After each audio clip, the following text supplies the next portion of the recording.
Doctor Mahadev. আমি private practice করি। গত পরশুদিন আমি আব্দুর রহিম গ্রিনের লেকচার শুনতে গিয়েছিলাম। তাকে একটা প্রশ্ন করেছিল একজন মেডিকেল স্টুডেন্ট। তার প্রশ্নটা ছিল বেহেশত নিয়ে, যারা ইসলাম মানে তারা বেহেশতে যাবে আর বাকি সবাই যাবে দোজখে। এটা কি বিস্তারিত বলবেন? ধন্যবাদ। ভাই, আপনি প্রশ্ন করলেন যারা ইসলাম মানে তারা বেহেশতে যাবে আর যারা ইসলাম মানে না তারা দোজখে যাবে। তার মানে কি মুসলমানরা সবাই বেহেশতে যাবে আর অমুসলিমরা দোজখে যাবে? ভাই, কি করলে বেহেশতে যাবেন সেই কথাটা রয়েছে সূরা আসরে 1 নম্বর আয়াত থেকে 3 নম্বর আয়াতে বলা হয়েছে, ইন্নাল ইনসানা লাফি খাসর ইল্লাল্লাযিনা আমানু ওয়া আমিলুস সলিহাতি ওয়া তাওয়াসাউ বিল হাক্কি ওয়া তাওয়াসাউ বিস সাবর। মহাকালের শপথ, মানুষ জাতি অবশ্যই ক্ষতিগ্রস্ত তারা বাদে যারা ঈমান আনে, যারা সৎকর্ম করে, যারা মানুষকে সত্যের উপদেশ দেয় অর্থাৎ দাওয়া, আর যারা মানুষকে ধৈর্যের উপদেশ দেয়।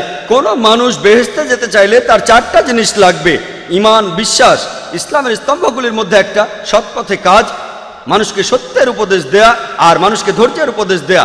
এই 4টা জিনিসের একটাও বাদ গেলে স্বাভাবিক পরিস্থিতিতে আপনি বেহেশতে যেতে পারবেন না। শুধু আপনার নাম আব্দুল্লাহ, মোহাম্মদ, সুলতান বা জাকির হলে আপনি বেহেশতে যেতে পারবেন না।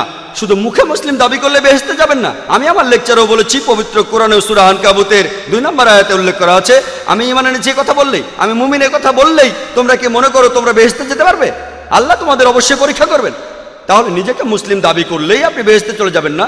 যে লোকটা ইসলাম ধর্ম পালন করে, ইসলাম শব্দটা এসেছে আরবি শব্দ সালাম থেকে, যার অর্থ শান্তি। এর আরেকটা অর্থ ঈশ্বরের কাছে নিজের ইচ্ছাকে সমর্পণ করে দেয়া।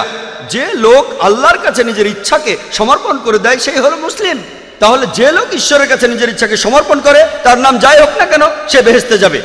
তাহলে বেহেশতে যেতে হলে ঈমান থাকতে হবে। সবগুলো স্তম্ভের কথাই বলেছি। একজন সৃষ্টিকর্তা আছেন, নবী রাসূল আছেন, তারপর পরকাল আছে, কিতাব আছে ইত্যাদি। ভালো সব কাজ করা আর মহান স্রষ্টার কাছে নিজের ইচ্ছাকে সমর্পণ করা।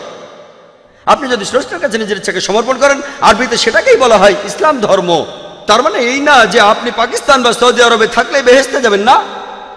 সৌদি আরবের সব লোক আর পাকিস্তানের সব লোক আল্লাহ মালুম, তিনিই জানেন সবাই বেহেশতে যাবেন কিনা। তাহলে সেই লোকগুলোই বেহেশতে যাবেন যারা আল্লাহ তাআলার নির্দেশগুলো মেনে চলে, যে আল্লাহ তাআলার নির্দেশগুলো মেনে চলে। আর আমি আমার লেকচারে বলেছি, যদি আপনারা ঈশ্বরের এই নির্দেশগুলো মেনে চলেন, শুধুমাত্র নাম দিয়ে নিজেদেরকে মুসলিম বা মোহাম্মদ বা আব্দুল্লাহ বলে আপনারা বেহেশতে যেতে পারবেন না। নাম বদলানো এখানে আবশ্যিক নয়। একটা নাম গ্রিন, এটা মুসলিম নাম নয়। এই নাম নিয়ে আপনি বেহেশতে যেতে পারবেন না এমনটা নয়। ইনশাআল্লাহ তিনিও বেহেশতে যাবেন, তিনি মুসলমান হয়েছেন, আগে খ্রিস্টান ছিলেন। তাহলে নাম দিয়ে বেহেশতে যাবেন না, ভালো কাজ থাকলে যাবেন। ঈমান, সৎ কাজ, মানুষকে সত্যের উপদেশ দেয়া, ধৈর্যের উপদেশ দেয়া। যদি ভালো কাজ করেন, আপনার ঈমান থাকে, মানুষকে সত্যের আর ধৈর্যের উপদেশ দেন, ইনশাআল্লাহ তাহলে সেই লোক বেহেশতে যেতে পারবেন। আশা করি উত্তরটা পেয়েছেন।